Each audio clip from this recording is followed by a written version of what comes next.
Hello.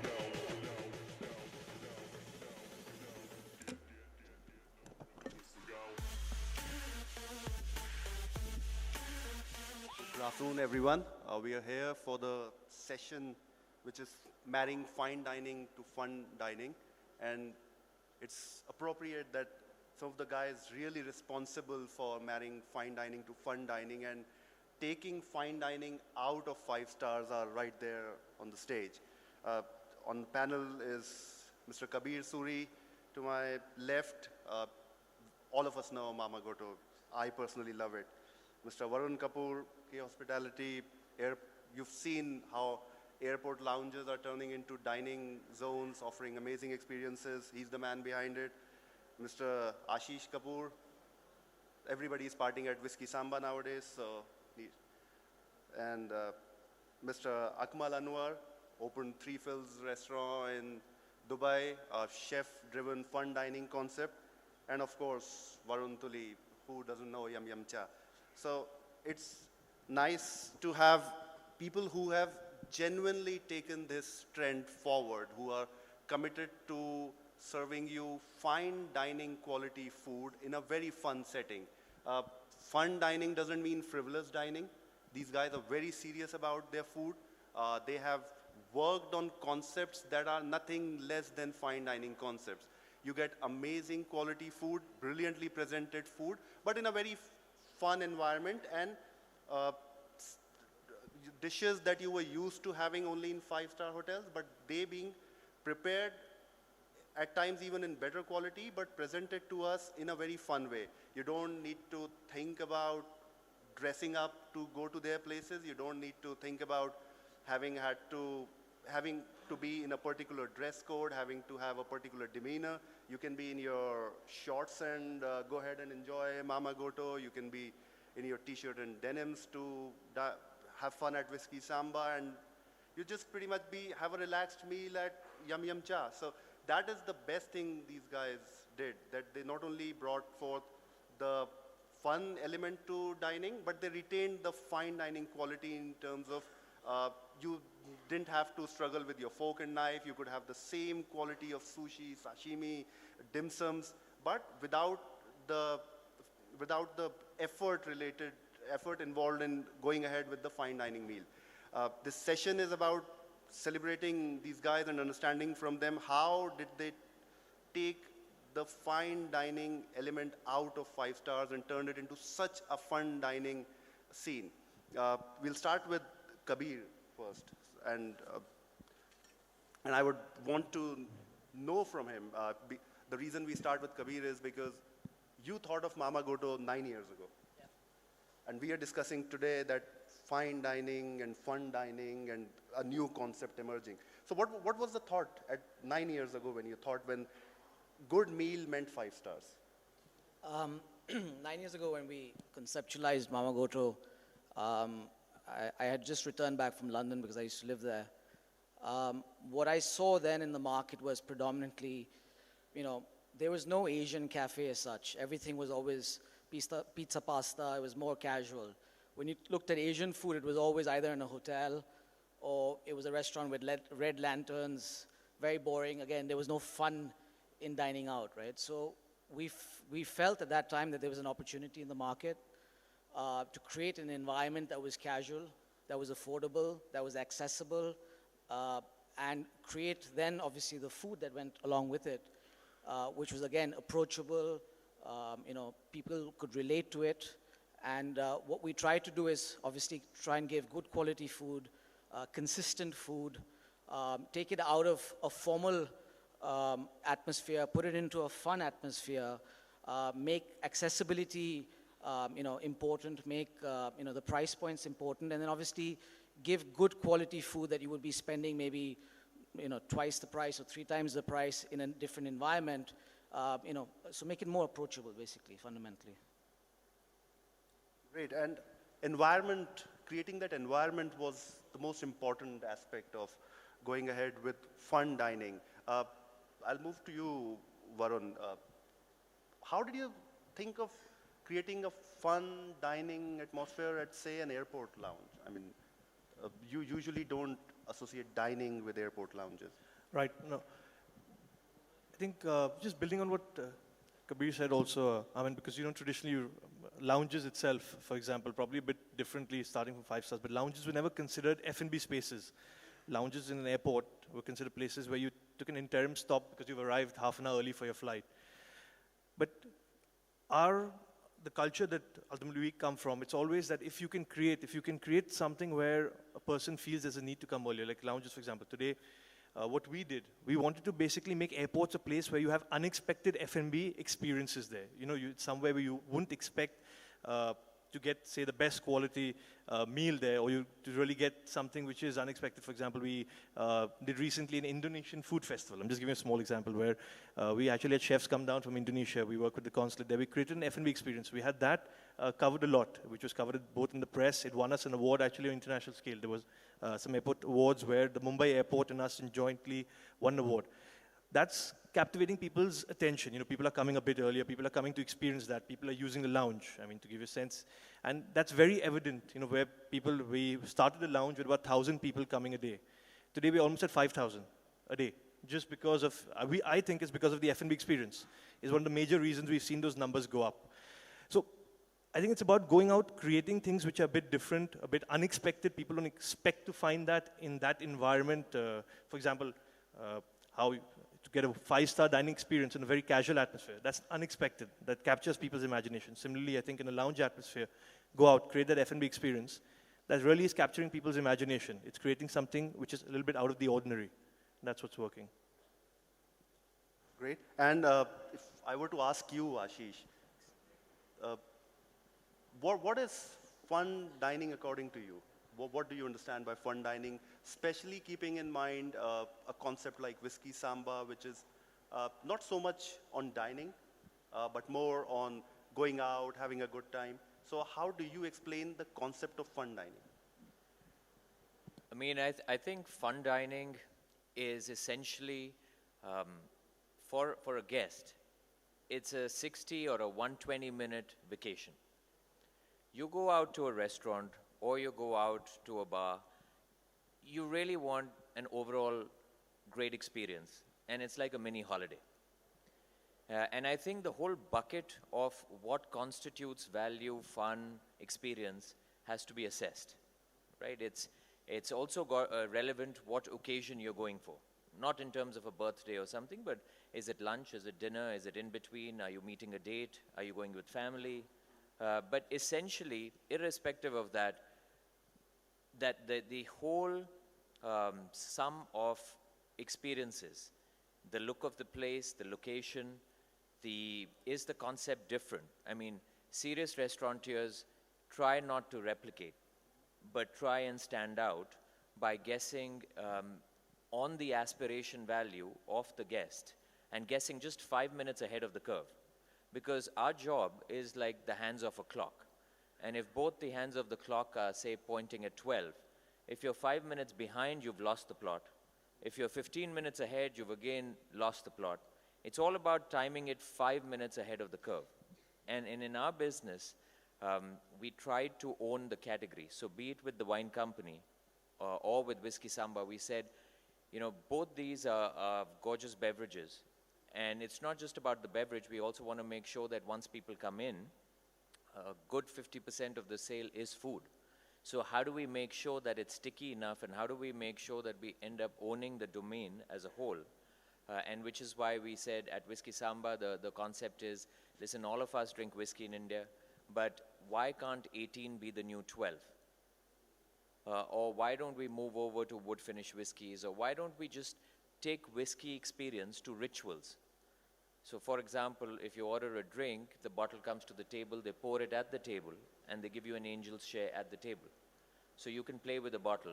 I don't know how many people have played with a Maker's Mark or a Woodford Reserve or a Hibiki, but it's always fun to hold the bottle and play with it. So I think these rituals are also important. But I think the big challenge in our business is how do we reconstitute the definition of fun every year? Because the Indian consumer is moving so fast that what is relevant as fun today is not really fun tomorrow. So 15 years back, we started the brand closest to my heart, which is Yo China. And it's in 15 years, or it took about 2 years or 3 years before the consumer said, wait a second, Yo China is a lot more fun than McDonald's. And then Mama Godu comes along, and for the South Delhi person, that's a lot more fun than Yo China. Yeah. But in tier 2, tier 3 cities, Yo China is still perceived as a very fun environment. So it's all about reinventing a brand every couple of years to stay relevant. Great. We talked of fun dining being the concept that moved fine dining out of 5 stars, and the man who has experienced both sides of who has had both experience on both sides is Chef Anwar. You worked with a 5-star hotel and then moved out to open your own chef-driven space.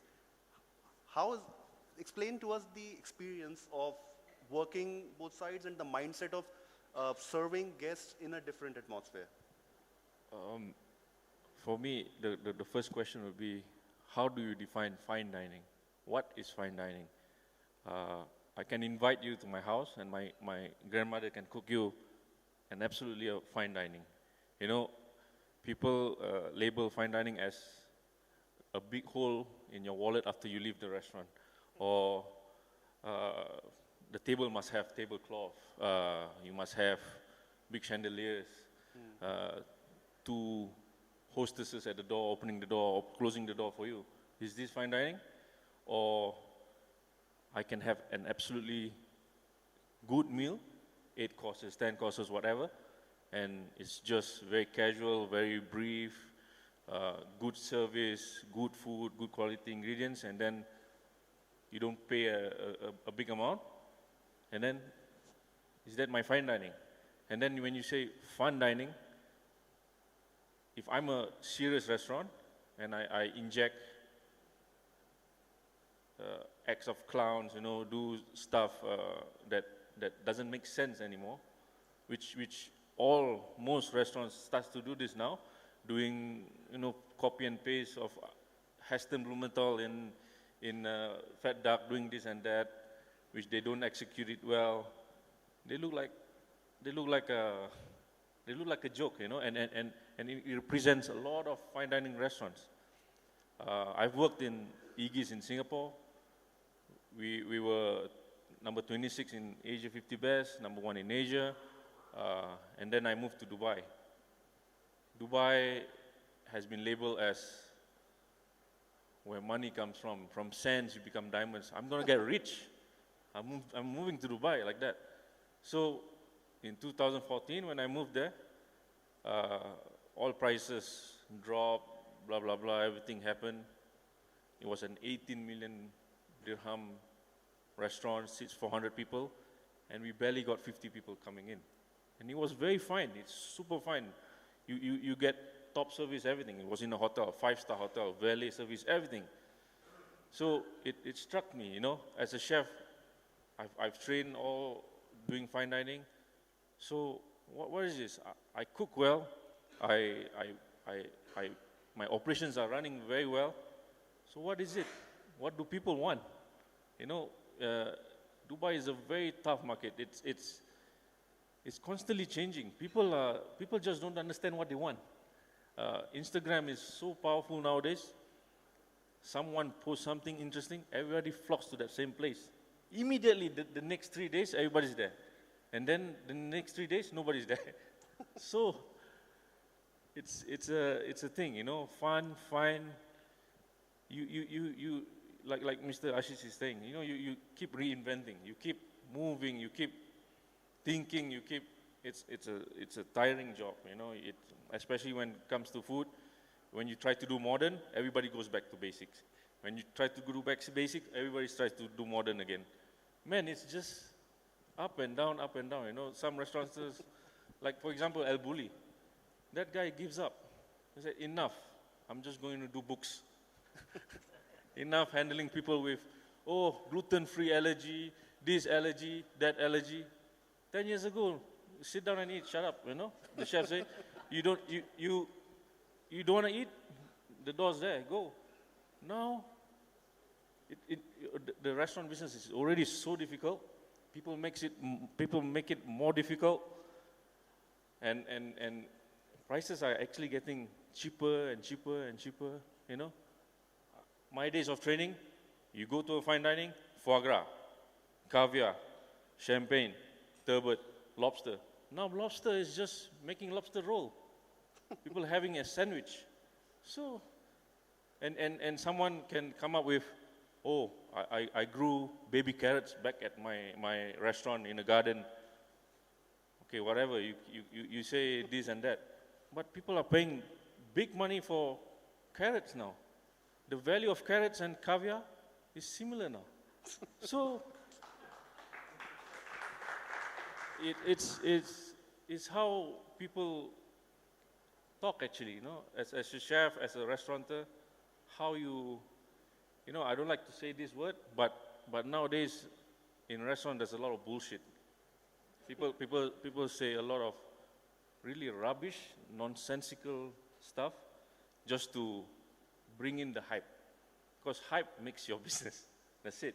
It's whether it's a one-time success, 2-3 year success, or you keep doing bullshit. You know? Yeah, this is the fact. You know, in Dubai you have Zuma. You go out, or Nusrat, for example, that guy with that salt, that's a clown. But he makes 72 million dirhams in a year. So that's a good clown, you know? And then you have people like Zuma. You go, you eat sashimi and sushi, you pay $300. You can go to French Laundry and all that, have a full, the meal of your life, you know? So if you ask me, I still don't understand. I'm still learning. Three Fields is a 30-seat restaurant. It serves modern Asian. We constantly change. We constantly use good ingredients. And then that's it. If we can achieve 95% of happiness coming out from my guests, I'm more than happy. I sleep at night very well. If that doesn't happen, okay, then we have a big problem. Then we need to start to sell bullshit. Okay. And as Chef Akmal said, Varun, I'm coming to you. As he said, it is very important to not make fun dining a frivolous affair. Choose your acts well. Like what is it that's going to make you stand out as a serious dining place, yet a fun dining atmosphere? You've been doing it for over the years. What is your take on this? So we approached the idea of Yum Yum Cha a little differently. You know, I think we decided to, you know, we had a restaurant called the Yum Yum Tree, which we opened, and we had 3 zones. We had a fun dining zone with a conveyor belt, we had a fine dining zone, and we had a bar. What we noticed is that about 80% of our audience was only interested in the fun dining zone. They were interested in the area where there were lots of people, you couldn't get a table, they only, you know, wanted to come there. The food was well priced. We didn't even have backrests in that zone. And with Yum Yum Cha, we decided to focus on that aspect. Now, we took a different approach where we decided to take out the frills from dining. So now, frills would be, you know, I would describe frills as, for example, large tables is a frill, space is a frill. Alcohol I always defined as a frill. I felt that, you know, people may just want to eat good food every day. We also saw that people would describe their experiences outside and said that, you know, we ate at this hole in the wall in this town in Europe or in Asia, and you know, it was the best bowl of, you know, noodle soup that I had, or it was the best satay that I had, etc. So the idea was to try and bring in that experience of a closed space, a space where you can eat every single day. Now, sometimes just walking by, you like a space, there is a line of people outside, that I would describe as fun. You know, you can just walk in, you sit, there's no reservations, you can come in your slippers, you can come in shorts, you know, and that is the category that we attacked. On the other hand, I looked at my own dining habits. When I was in the US, I did my college education there. I would tend to eat sushi every single day because there was access to it. There was a supermarket level sushi, but that's what I could afford at that time. But it is what I chose to eat for lunch every day. And I also asked myself the question that why can't you eat that kind of food on a daily basis? You know, why do you have to wait for once a month to go to a five-star hotel, wait through the traffic, you know, spend an arm and a leg, convince 10 people in your family? In this case, you could just walk by, you see a great space, there is a line of people outside, you don't care about anything else, you just want to sit, have a quick meal and go away. So we looked at that aspect. With Yum Yum Cha, we really focused on the fact that you can eat this food every single day. But when you eat this food every single day, you also then need to change the way the food is served. So for example, we looked at a simple thing like everybody may not eat sushi every day. You know, somebody may eat Hakka noodles. For them, a Chinese restaurant is about going and eating Hakka noodles. So we brought in the stone bowl to India, and we started serving rice and noodles in that product. We were able to take up the APC as well, and at the same time, we were able to keep on par somebody who just orders, a couple goes and orders a bowl of noodles at the same level as somebody who goes and orders an entire sushi boat, because for them that is everyday food. Experience is the same, but the frills are all gone away. You know, we don't serve anything in a restaurant. We just dump on the table. We let the person, you know, kind of eat themselves. So I think the idea behind fun dining for some people, like Ashish said, was about a vacation. For some people, it is literally, you know, they go out, they go to a different country, they just look at where the biggest line is, and for them, that is what fun is all about. But it doesn't mean that in all these situations, you know, I think Kabir started the trend with modern Asian dining, but in a fun environment. I think with all these categories, I think good food is absolutely a base level requirement. You know, I think without good food, nothing will happen. Here we're just talking about 5 completely different experiences, but all have fun as a definition in its own right. Yes. Yeah. And Kabir, just the interaction we were having before the session, you made a comment that fine dining is dead. What makes you say so? Again, coming back to what Chef was saying, you know, what is fine dining? What is fun dining? I think we all are evolving as we progress in life. Ultimately, it's the consumer that dictates what is actually hip today and what's not hip. But I think fundamentally, as a restaurateur, as a chef, for us, the most important thing is to make sure the food is consistent and to make sure the food is relevant, right? So when I say fine dining is dead, what I mean by that is that every country has a different demographic spend power. Every country has a different disposable income. He used the name Zuma in Dubai. Now, you know, Zuma as a brand has been around for 15 years. It opened in London, the first store. They are a fine dining restaurant. But again, they're in a fun environment. I mean, the quality of fish, the quality of produce that's used, is good quality food, right? So, but it's in a formal atmosphere, but yet fun, right? Price points are expensive, rightfully said. But that's because the brand has been built as a one-off in one country. When you're building off a brand which is a scalable brand, at least that's what we're doing, there are different things that matter. Consistency matters, quality matters. When you're in 7 or 10 different states of India, how do you make sure a khao soi here tastes the same as a khao soi in Bombay or in Chennai or in Hyderabad? Those are the challenges for us. Sorry, go ahead. Just to interrupt you, do you think just the setting of a 5-star hotel kind of affects your experience? Simply because I would like to quote your example of taking Dhaba by Claridge's out of a 5-star hotel and then... I think it's all in the mind, right? It's how it's understanding the consumer's mindset. Indian consumer's mindset is ki if it's in a hotel, it's expensive. Now, a lot of hotels are also re-engineering what they're doing because standalone restaurants like us have taken business out of hotels, right? Having said that, their hotels' main revenue is predominantly from rooms. So it depends who you're talking to, right? But a lot of hotels have now made sure food is very relevant because it helps bring the footfall in as well, right? So I think it's the consumer that dictates what feels expensive, and like I think we've all tried to do over here is make it accessible without it being overpowering. Let the consumer feel that you can walk in flip-flops and shorts. There is no restriction. You don't need reservations. You can come whenever you want. I think that eases out the mind. And I think it's a lot of understanding the actual pulse of the consumer. You know, I mean, Dubai is a different city. You know, Dubai's got two different types of crowds. You have the guys that are willing to spend $500 a meal. Then you also have mid Dubai. So the question is, where in Dubai do you want to focus? In every country is which part of the segment of the market you want to focus on. Because India, to me, the food story in India has just begun. I mean, we've got 20 years of high growth that's going to come, and we're just at the start of it. And I think we're fortunate enough as restaurateurs over here that we've started this journey. There are a lot before us that have obviously either exited or done whatever they had to do. But I think for us, the exciting time is today. And as disposable income in India increases, expectations will increase, desires, wants will increase, people will travel outside India more. Like Varun said, I had a noodle bowl there, we had a sushi there, this there. You want that, you want to experience that here. And hopefully we guys are able to deliver what the market wants. And coming... If I may add one thing to Kabir, which I think was very relevant, he said, which he built on what Chef Akmal was saying.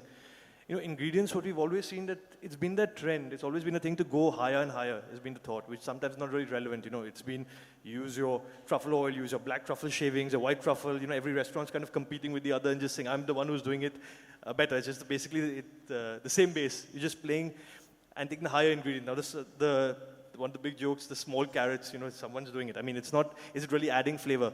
I think it's kind of, sometimes we need to kind of step back and see concepts. Sometimes the more basic stuff tends to be what tastes best with your food. That's a simple thing. I saw one thing, I know even on our side we did recently, which really appealed to me. We used, I think, raw mango, your aam papad, or basically your sun-dried mango pulp, which is, very popular in the north, even in the coastal areas in the south. It's had like a snack. Like, taking something like that, I know we made a paneer dish using that. That's tend to be one of the highest selling items we've done. Simple, easy, probably the lowest cost item we used, but it's got the imagination. Sometimes that race for the most expensive actually it actually goes the other way. It affects, it's not adding any value. And after a point, I do believe consumers see it. While it may in the short term give you a little push, but ultimately your food, if it's not adding anything to your food, it will get noticed and it will ultimately bounce back. That's great. And just something small to add yeah. on. Before I opened Three Fields, I did a very short survey, about 2,000 people. Just send people randomly, and 50% will be local Emiratis. So local Emiratis, in our perspective, they have good spending power. So just send them some questions, 20 questions, and one of the questions would say, "What is your favorite food?" Just random. What is your favorite food? That's number 2. Number 1 is pizza. Number 2, burgers, sliders. Number 3 is sushi. No one said grilled seafood, healthy food, quinoa. No, it's just junk food. And there's a street in Dubai called Jumeirah Road. Left and right, front, back, and center, all burger shops, slider shops. And the burgers are not cheap. The burgers are on an average of $20 to $30 for a burger.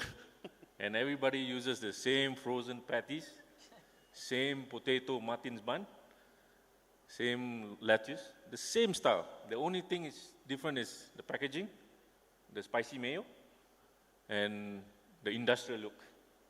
Everyone is doing the same thing. So people are trying to be fun, but I'm going to charge you very expensive for this. So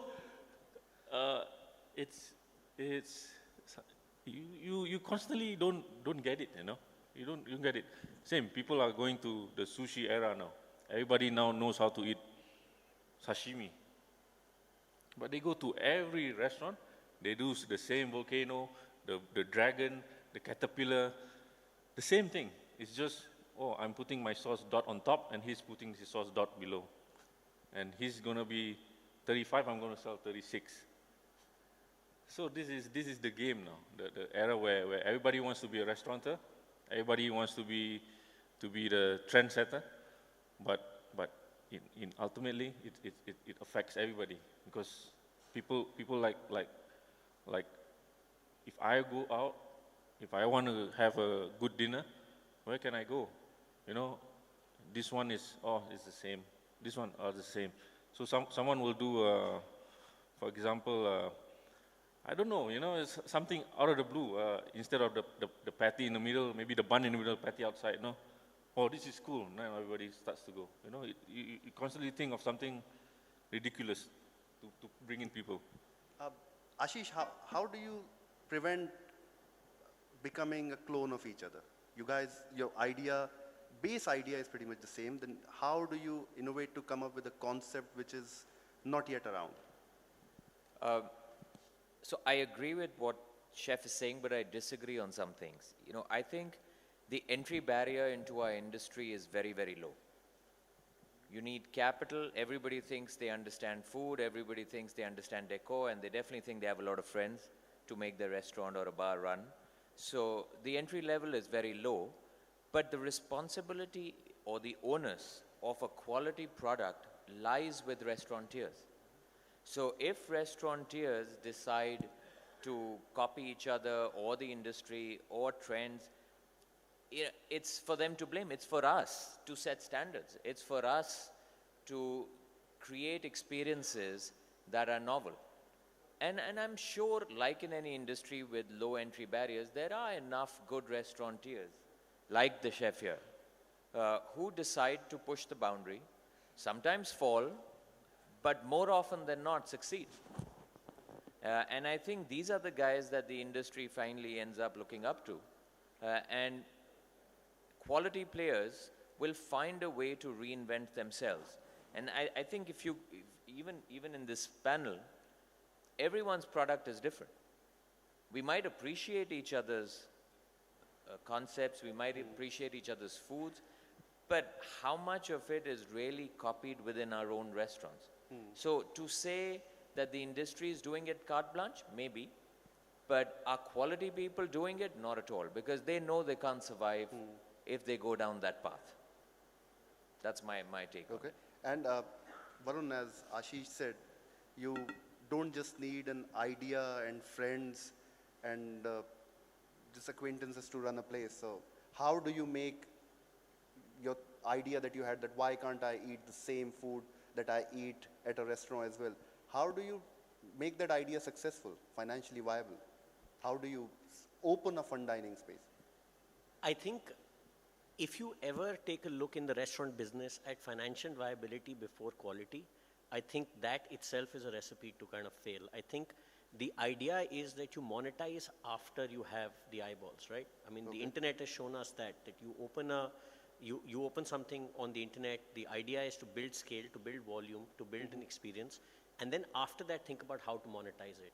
Now, if 5,000 people are going to eat your product, then you can charge 20% more for it later and actually make it profitable eventually. So I think to try and figure out a new experience, I think you have to enter at a slightly lower price point. You have to make the idea of eating that product popular. You have to kind of be more democratic within your own menu. You can't just say that because I'm serving lobster, like Chef said, that lobster is now being done in rolls, for example, but that's what people want, right? Somebody wants to experience lobster, but they're used to eating a hot dog every day. And the idea is that, well, they like seafood and they like hot dogs, and lobster rolls have been, in seaside or, northeast of the US, they've been popular for many years. So the idea is to kind of bring that experience into a London-based, small little restaurant, or actually, like, for example, a restaurant like Burger & Lobster, not small, but the idea is very simple, to bring a gourmet product or a couple of products mainstream. But I don't think profitability has anything to do with it. I think, I think people who are successful will be profitable by virtue of scale and popularity anyways. But I think that to introduce someone, I think that's actually one of the most important things. You start low, and then if sometimes you may be able to sustain low as well. We haven't raised our prices in 3 years, and I don't think we need to, because I think volume and experience and efficiencies kind of give us that edge of margin itself. And you only, Varun, one of the, we've spoken of food being the fun dining aspect. A lot of a fun element about your places are also the way you've done your places. Right. what is, all of you, I mean, free to answer, when you're thinking of a fun dining place, how did you think of the fun quotient in terms of the ambience it's going to execute, the interiors it's going to have? So just talk us through a bit about that. So when we were doing Yum Yum Cha, we actually, at that point, Yum Yum Tree had plateaued. We were doing great business in our catering division, and we needed to kind of come up with something new. We were very confident about our food. Our location in New Friends Colony wasn't the best, so we needed to come up with something new.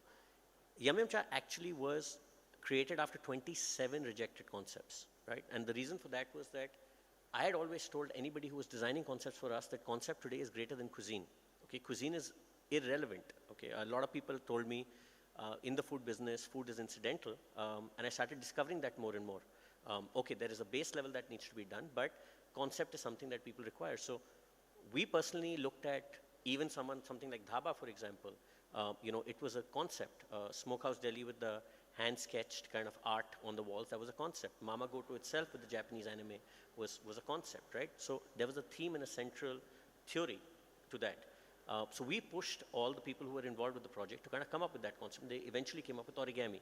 And we took that origami as a concept and then flew with it. So the idea is that, yes, concept is very important. Social is built on a specific style of concept, right? Whiskey Samba itself has a concept. So I think the word concept is sometimes misused, but that is where, the idea about how to introduce by virtue of how the space looks and feels is very, very important, but there has to be a central combining factor in the entire thing. And that's what will differentiate everyone, essentially. Each one has a different concept. Okay, any additions to what Varun said about implementing that concept? Just to add to what he said, I think during creation of a concept, another challenge is basically to make sure that the concept stays the test of time, right? Because today, manga art, craziness, vibrancy, color may be hot. 10 years down the road, obviously, one is hoping the brand's going to exist for a long period of time beyond me. You have to make sure that what you create and the way you package it together, along with the way you serve what you're doing, and the entire DNA, because I think it's beyond just decor. I think it's the DNA of a brand and the principles of a brand, and it has to all flow. That's our daily challenge, to make sure the DNA is flowing from A all the way to Z, right? Not saying that we're always successful, but that for us is a challenge. It could be if it's service, it could be with training, it could be with the kitchen. If chef's had a bad day, he'll put extra salt. If he's had a fight with his wife, bad luck for you, So things can happen. But it's how do you make sure your systems, your processes, in creation of a concept is all thought out very meticulously, very carefully, especially if you're making it into a chain. If it's a one-off restaurant, then it's very chef-driven. It's very it's not as process-driven. It's more about menus changing every 3 months, things are happening. So it depends what you're building out. Okay. So I think the question one from day one is that, what is the vision when you're setting out and to do something? Is it to create more than one? Is it to create just one? Or will more than one happen after the success of one? There are many combinations and variations that have to be addressed. Sorry. I think there are two questions there. One is, what's a good concept, or how do we define a concept? And the second is the interiors and the look and feel part of it. On the concept, I think the critical thing is be different. And in today's India, I would say, answer or be the solution to an aspiration. It doesn't matter if the aspiration is great place for lunch or great food, no liquor. When we started the wine company, we saw that wine globally was drunk very different from the way Indians had wine. And part of it was to do with the fact that in India we have an import duty of 180% on wine. So wine can't be priced reasonable. And wine was always considered a very snobbish drink to be drunk only with fine food and etiquette. When we started the wine company, we said, no, this is such a gorgeous beverage. We don't want to do a wine cellar, we want to do a wine shop. We don't want a menu. We want a sommelier to walk you through 80 different stories. So if you've come with a date, the story should be, or the reason to pick a wine should be different than if you're going with buddies. True. Or if you're celebrating an event. So the concept needs to answer an aspiration. And from a look perspective, I think, all of us in India today have to respect the fact that the consumer and the guest is super intelligent, well-traveled, and we build places, and luckily today real estate is also of global standards in India. So you have to build spaces that are at par with the best in the world. Yeah. So gone are the days where you can say, I want to be the nicest looking restaurant in Delhi. I think you have to think much bigger. True. And that's where marrying a great concept with a look and aspiration comes in. Great. And since you guys run some of the most popular fun dining spaces, I'm sure our experience of food has been at one of these spaces. Any questions for these that we've spoken, we've discussed about fun dining, the food scene these guys are changing, how they're at the helm of something really special. So do we have any questions? It was supposed to be a fun session, guys. I thought there'll be. My question is to all the restaurateurs. Looking at the trends now, a lot of people choose dining in the standalone restaurants, be it for luxury or an experience, over dining in a 5-star or 4-star property. But when we look at tier 2 or tier 3 cities, this concept is not so popular yet. People still, if they want to have something expensive or luxurious or an experience as a whole, they try going to 4-5-star hotels. At the same time, these hotels are trying to lease out their restaurant to restaurateurs. For example, Sayaji, Indore and Bhopal, in fact Pune did it for a while, they've given one particular restaurant to Barbecue Nation. So how open or what would be your opinion if hotels of tier 2 cities would collaborate with your brands and getting you inside their hotels? Yeah, so the question is open to everyone. Varun, if you want to answer. I mean, I can answer it a bit, but not really, not really exactly relevant to the way you've asked the question, but probably more relevant to a tier 2 city. Because I've had some experience with it. So we operate, so we have part of our business, we operate restaurants, but also another part, we do a bit more value catering, where we actually open food courts and restaurants in places such as railway stations, for example, to ultimately go right down there. So I just came back, for example, last week, we've opened something in Vijayawada, I think in Andhra Pradesh. So I was there last week and seeing on the railway station. So we opened India's first KFC on a railway station, and we opened a few other outlets. And probably just to get the concept of what people are looking like, it may not be exactly fine dining, but for a person, for example, who's coming on that railway station, you want to create something aspirational. I mean, it's going completely different than what we've been discussing here. But I'll give you an example. We have a South Indian concept there, which has to be very true, obviously, being in that area. And, my expertise was just to see it. I'm a Punjabi. I have no idea how to do that particular food. I just went there to try, do a little bit of shaking hands, kissing babies type of thing. But I don't really understand that food. But what I saw is, and what was very good learning for me, there's something simple we did where we took your traditional, if you know sambar powder, your masala podi, as they call it. And I'm using these terms, I've seen a bit more, so I've understood a lot of it over the last week, to be honest. And they used it on, for example, something as simple as potatoes, using it there. Now, that's not traditionally a common use of it. But I saw that flying off the shelf. Now, that's something, a different use of a simple thing, which for that person, that's aspirational, something different. And I saw people getting off trains, and you have to see the way it works. You have 2,000 people getting off a train running there.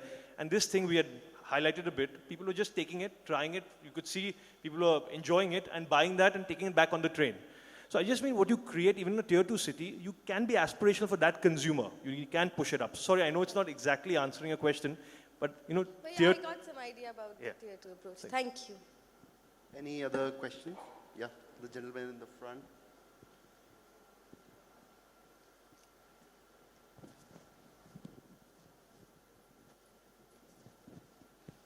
Morning, my name is Kapil Malhotra. Question for Varun. Varun, love your stores and congratulations on the new one that you opened. It's been great having your food at your stores. And I think one of the things that I've done with my family and my kids, introduce them to something that is easy to access, is affordable, and has a great palate and a great taste. The question that I was coming to is that, are you planning to take this foray international to different parts so that we can actually make a footprint of an Indian brand, taking that type of cuisine and exploring it globally too? So I think going international is definitely something we want to do. We are opening something in Dubai in the next 3 months, where we are doing a test kitchen, we're doing a catering unit and a home delivery unit in Dubai. The idea is to figure out what will make sense abroad. I did a survey of all over the US over the summer, met various consulting firms, met various chefs, etc. And I think as being Indians, to take something outside India, you may need to do Indian food. To try and take, now we will learn from the tenets of what we've done in India. Of course, India is huge. I mean, we have a lot of scope within India as well for, let's say, Yum Yum Cha, for example. But to take the idea of opening a small space, to take the idea of opening a crowded space, to take an aspirational product, and to bring it to the masses. Take a kakori kebab, for example, and bring it to the masses. To take a chart and elevate it and then make it aspiration and bring it back to the masses. I think that's the way I personally feel that to go international and to take an Indian brand abroad, it'll be probably related to Indian food, and it'll be a new brand from the ground up. Nobody owns, I think, in the Indian cuisine space abroad, and I think that is a market 100% ready to take. And we have that aspiration, as I'm sure do a lot of people, even on this stage and in this room. And I think the idea behind having something all over the place, all over the world, is very, very important for an Indian brand. Whether it's one of our existing brands, I'm not sure, but I think definitely there's a scope to do that internationally. Thanks.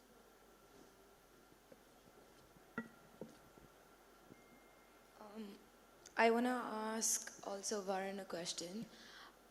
So basically, I ate your food as well, and Yum Yum Chow went on to Noshi, which is a home delivery service. So you all spoke about how it's about fun and dining and all of it together. So it's practically the entire experience, I guess, from A to Z, right? So Noshi has great packaging, but at the same time, it's very expensive packaging. I don't know if every user notices it, but I've seen the bill and you have an additional packaging charge, which we all pay, right?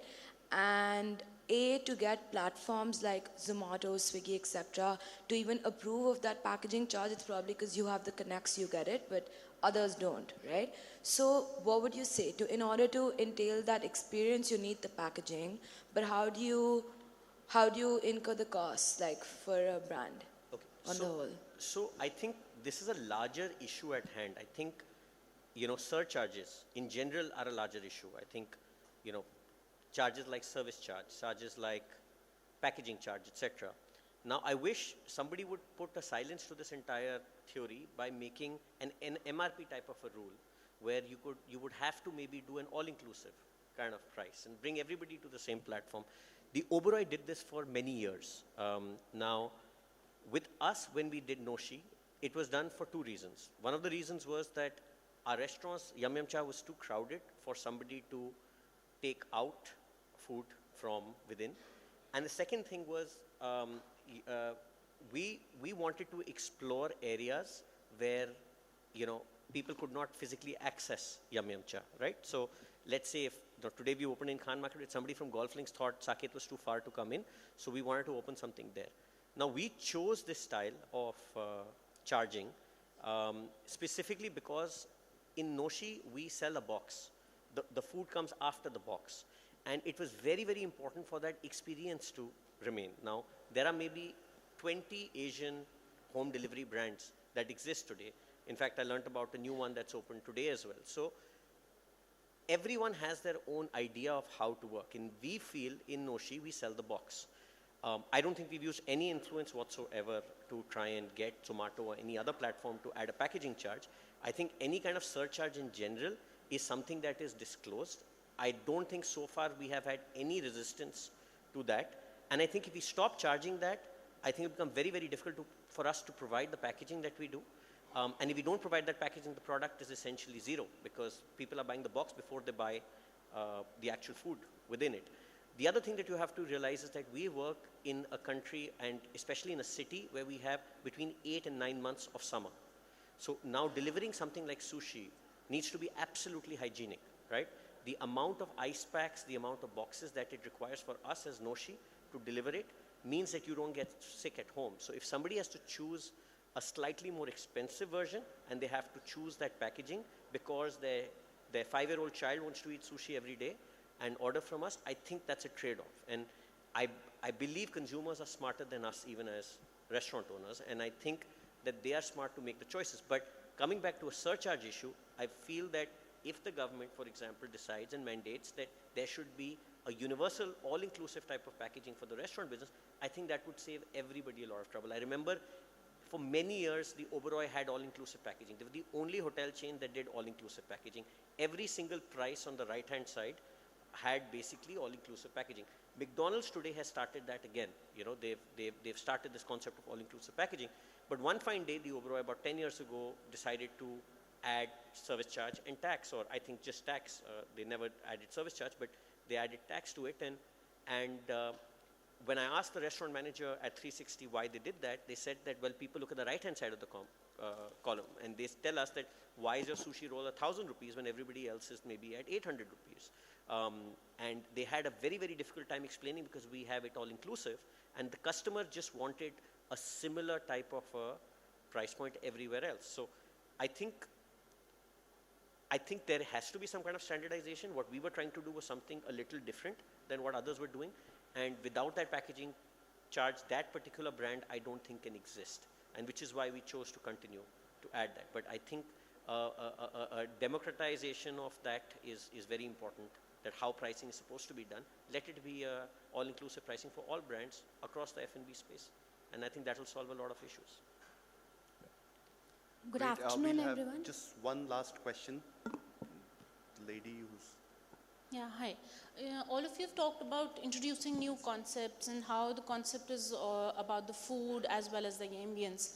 So what I want to understand is that is there a time criteria, or is there something particular in mind when we make the decision of trashing an idea or just being patient about it and waiting whether the audience is going to accept it?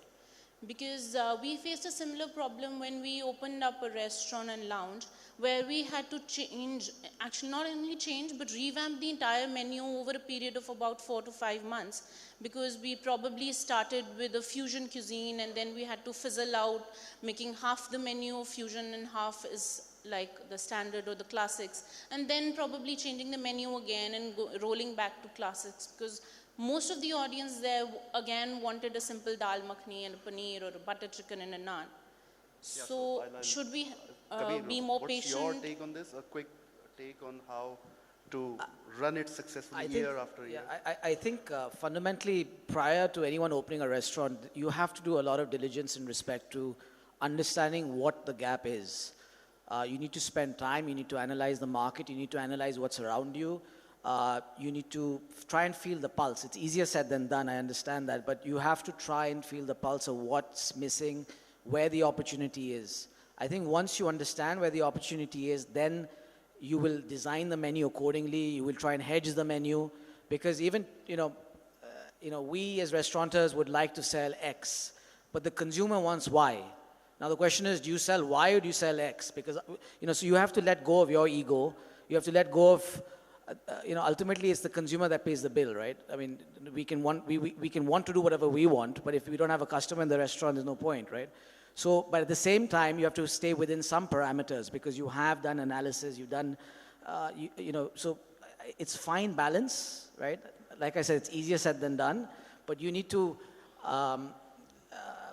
understand, consumption, try and understand what is available, what is not available, how to mirror, how to separate the two, and thereafter then try and create a menu which is accessible not only to one segment of the market. So you'll have to create, hypothetically, if you're doing an Indian restaurant, if you want to go modern Indian, but you know the market, you know, maybe 20% of the market is ready for modern Indian, but still you need to be safe, so you need to put the dal makhni, you need to put the thing, but you can do it a little differently. Maybe your flavoring can be a little different, the presentation can be a little different. So it's how you hedge the two.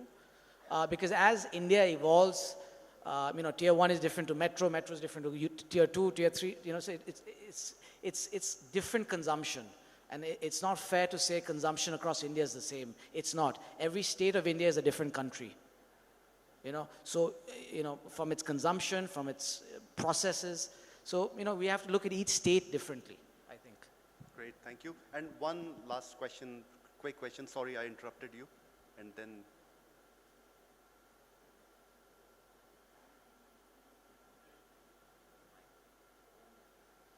Okay, can we have the mic for the lady?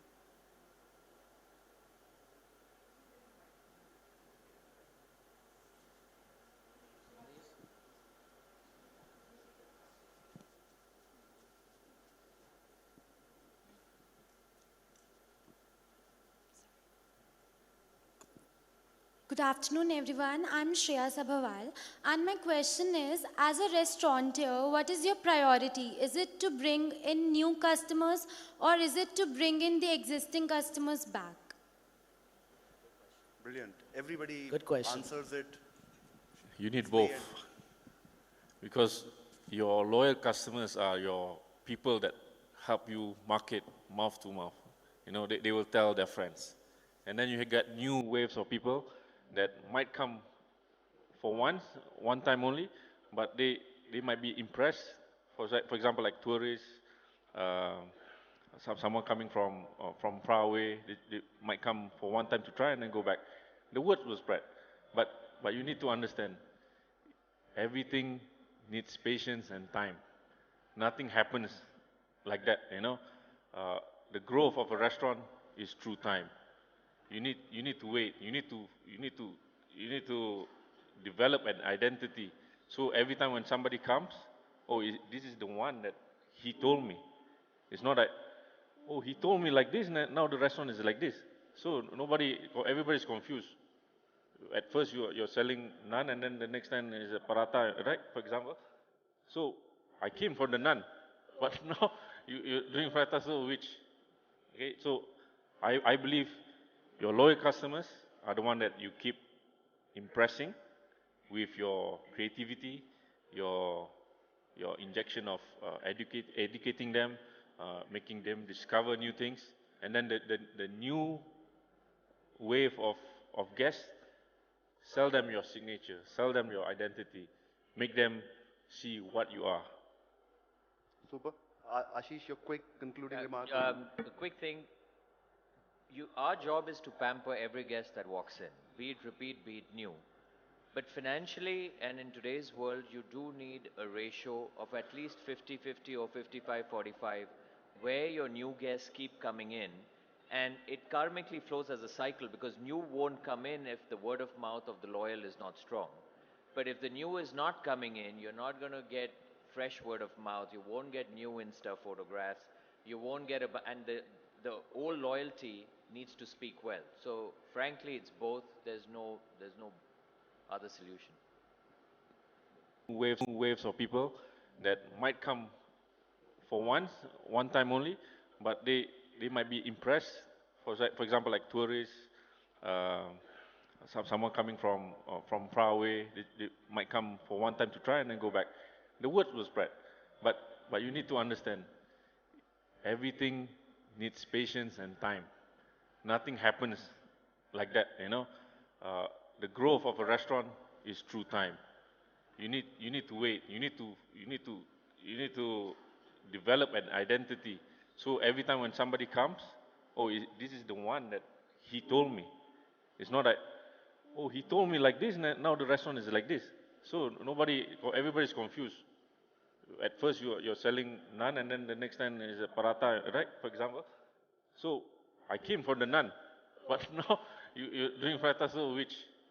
Okay. So I believe your loyal customers are the one that you keep impressing with your creativity, your injection of educating them, making them discover new things, And then the new wave of guests, sell them your signature, sell them your identity.